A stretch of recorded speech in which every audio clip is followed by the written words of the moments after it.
Bintie diere wachni. Pod okawacho, but jasiasa mora mora nyaka bed ambitious.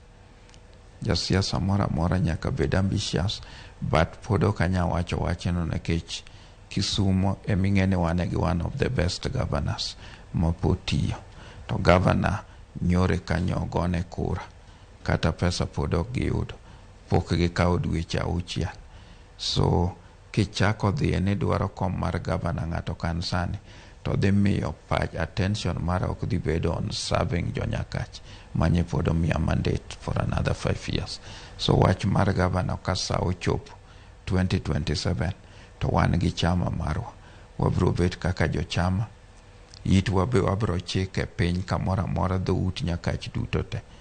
Dhout Nyakach duto te abro winjo gima giwacho, abro winjo gima dhout Kano duto wacho, wanyalo chiko itwa winj gima jo Muhoroni wacho, wabro winjo ni jo Kisumo to wachang'o, Kajulu wachang'o, Joseme wachang'o.